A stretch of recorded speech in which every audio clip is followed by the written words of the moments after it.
हरे कृष्णा। सभी वैष्णव भक्तों के श्री चरण कमलों में मेरा प्रणाम। आज हम श्री श्री नित्यानंद प्रभु तथा श्री रघुनाथ दास गोस्वामी के एक अत्यंत करुणामयी लीला जो है पानीहाटी चिड़ा दही महोत्सव के विषय में चर्चा करेंगे। पानीहाटी पश्चिम बंगाल के तट पर स्थित एक पवित्र स्थान है। यह स्थान इसीलिए प्रसिद्ध है क्योंकि यहाँ श्री नित्यानंद प्रभु ने अपने करुणामयी अद्भुत लीला का प्रदर्शन किया। इस लीला का वर्णन श्री चैतन्य चरितामृत के अंत लीला अध्याय 6 में मिलता है। इस स्थान पर रघुनाथ दास गोस्वामी को श्री नित्यानंद प्रभु के असीम कृपा प्राप्त हुए थे। श्री रघुनाथ दास गोस्वामी के जन्म एक अत्यंत उच्च और धनी परिवार में हुए थे।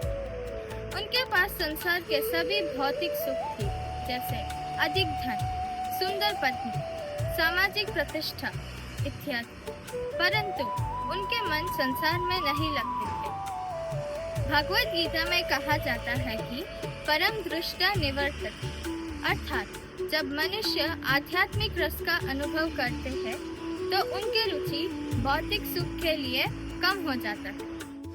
रघुनाथ दास बार बार घर छोड़ के महाप्रभु के साथ मिलना चाहता था, परंतु उनके परिवार उन्हें रोक लेता था। शांतिपुर में जब वे महाप्रभु से मिले तब महाप्रभु ने उन्हें एक शिक्षा दी कि मरकट वैराग्य नहीं करो लोक दिखाया, अर्थात दिखावा के लिए वैराग्य मत अपनाओ। महाप्रभु ने उन्हें गृहस्थ जीवन में रहकर भीतर के कृष्ण भावनामृत में स्थिर रहने को कहा। यहाँ एक महत्वपूर्ण प्रश्न है कि इतने तीव्र इच्छा होने के बाद भी रघुनाथ दास गोस्वामी महाप्रभु से क्यों नहीं मिल पाए? क्योंकि गौड़ीय वैष्णव सिद्धांत के अनुसार निताई कृपा हैवे ब्रज राधा कृष्ण पाइवे, अर्थात नित्यानंद प्रभु के कृपा के बिन महाप्रभु के कृपा नहीं प्राप्त की जा सकती। एक दिन रघुनाथ दास को समाचार मिला कि नित्यानंद प्रभु पानीहाटी में विराजमान है। वे वहां पहुंचे, लेकिन अत्यंत विनम्र होने के कारण उन्होंने दूर से ही दंडवत प्रणाम करने लगा। नित्यानंद प्रभु ने उन्हें देखा और मुस्कुराते हुए कहा, सुनी प्रभु कहे चोरा दिली दर्शन, आय आय आजी तोर करीमु दंडन। अरे चोर, इधर आओ। तुम मुझे बताए बिना ही महाप्रभु की कृपा लेना चाहते थे। मैं आज तुम्हें दंडित करूंगा। ये दंड असल में एक कृपा का स्वरूप है।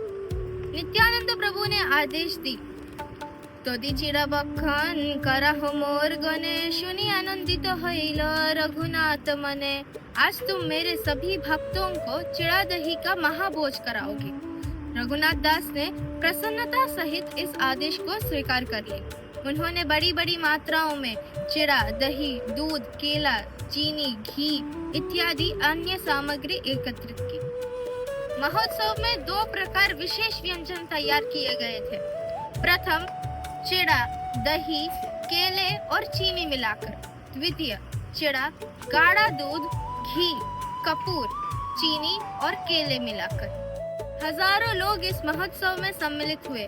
भीड़ इतनी अधिक हो गई थी कि कुछ लोगों को गंगा में खड़े होकर प्रसाद ग्रहण करना पड़ा। यह दृश्य वृंदावन की वन भोजन लीला को याद दिलाता है, जहाँ श्री कृष्ण अपने गोप बालक मित्रों के साथ यमुना तट पर भोजन करता है। महोत्सव के दौरान एक अद्भुत घटना घटी थी।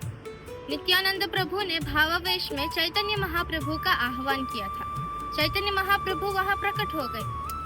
यद्यपि कुछ भक्तों ने उन्हें नहीं देखा, लेकिन कुछ सौभाग्यशाली भक्तों ने उनका दर्शन किया।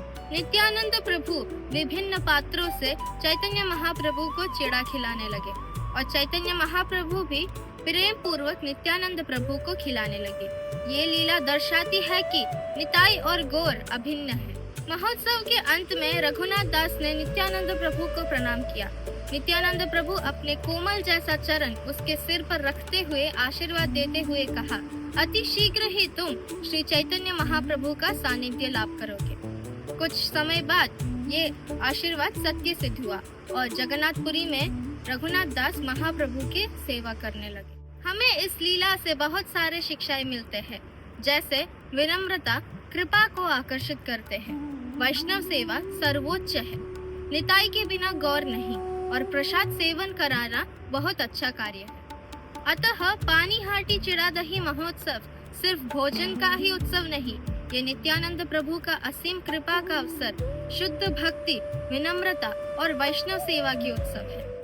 यदि हम श्री रघुनाथ दास गोस्वामी की तरह विनम्रता को अपनाएंगे तो निश्चित रूप से हमारे जीवन में भी गौर निताई की कृपा प्राप्त होगी। हरे कृष्ण।